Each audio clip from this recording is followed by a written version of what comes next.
अस्सलामुअलैकुम। आज जो रेसिपी आप लोगों के साथ शेयर करने जा रही हूँ बहुत ही यूनिक और बहुत ही डिफरेंट तरीके के साथ इसको बनाएंगे। मैक्सिमम सिर्फ हमें 10 से 15 मिनट इसको बनाने में लगेंगे और सबकी ये फेवरेट रेसिपी है। जी हाँ, आज हम बनाएंगे आलू के पकोड़े। हर किसी को आलू खाना बहुत ही पसंद है, बच्चों के साथ साथ बड़ों को भी ये पकौड़े बहुत ही पसंद आएंगे। किस तरह से इस पकौड़ों को बनाया जाएगा, वीडियो को फुल वॉच कीजिएगा। वीडियो पसंद आए वीडियो को लाइक और चैनल को लाजमी सब्सक्राइब कर दिया करें।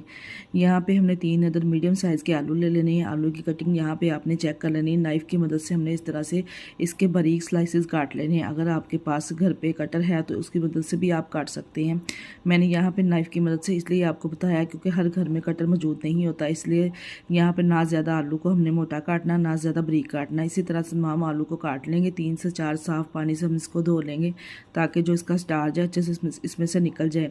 किसी भी स्ट्रेनर में डाल के इसको ड्राई कर लेंगे या किसी किचन टॉवल के साथ या पंखे के नीचे भी आप इसको खुश्क कर सकते हैं। यहाँ पे एक बोल लेंगे, इसमें इसका मेज़ा रेडी करेंगे जिसमें हमने हाफ कप बेसन छान के साफ़ करके शामिल कर दिया है।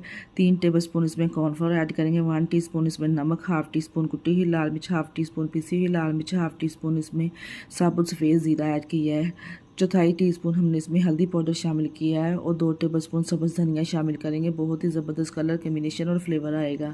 यहाँ पे थोड़ा थोड़ा पानी ऐड करके हमने इसका मेज़ा रेडी कर लेना है। मेज़ा हमने यहाँ पे इसका ऐसा रेडी करना है कि ना ज़्यादा थिक हो और ना ज़्यादा पतला हो। अगर ज़्यादा थिक होगा तो पकोड़े क्रिस्पी नहीं बनेंगे। अगर ज़्यादा पतला होगा तो कोटिंग ऊपर से उतर जाएगी। 2 से 3 मिनट के लिए हमने अच्छे से इसको फेंट लेना है। यहाँ पे देखिए अच्छे से हमने इसको फेंटने के बाद इसका कलर चेंज हो जाएगा। यहाँ पे हमने कोई भी बेकिंग पाउडर, कोई भी बेकिंग सोडा नहीं ऐड करना। बहुत ही ज़बरदस्त इसी के साथ जब हमने इसको फेंटना है ना, फ्लफ़ी से पकौड़े बन के तैयार होंगे। हाई फ्लेम पर हमने एक फ्राई पैन में ऑयल को गर्म कर लेना है। जितने पकौड़े इसमें आ सकेंगे इस तरह से हमने इसको पकौड़े डालते जाना है। 1 से 1.5 मिनट के बाद इसकी साइड चेंज करेंगे। जैसे देखिए मैं पकौड़े इसमें डालते जा रही हूँ, ये फूलना स्टार्ट हो रहे हैं। यहाँ पे मैंने किसी भी बेकिंग पाउडर, किसी भी बेकिंग सोडे का इस्तेमाल नहीं किया।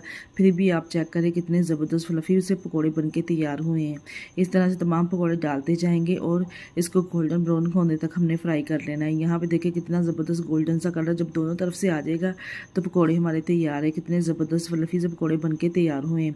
अगर आप हमारी पूरी वीडियो वॉच करना चाहते हैं तो यूट्यूब चैनल पर जाकर विजिट कर सकते हैं। प्लीज़ चैनल को लाइक और चैनल को सब्सक्राइब लाजमी कर दिया करें। ढेर सारे क्रिस्पी क्रंची पकोड़े बनके तैयार हैं। यहाँ पे मैं आपको तोड़ के भी दिखाती हूँ कि इसकी लेयर बेसन की आप चेक करें किस तरह से हमने इसकी लेयर तैयार करनी है। आपने बस बेसन का ध्यान रखना है कि जब हमने बेसन तैयार करना ना, इसको हमने 1 से 2 मिनट के लिए अच्छे से फेंट लेना ताकि ये फ्लफ़ी सा तैयार हो। बैटर जो हमारा यहाँ पे बहुत ही ज़बरदस्त देखिए क्रिस्पी क्रंची पकोड़े बनके तैयार हुए हैं। आज की वीडियो कैसी लगी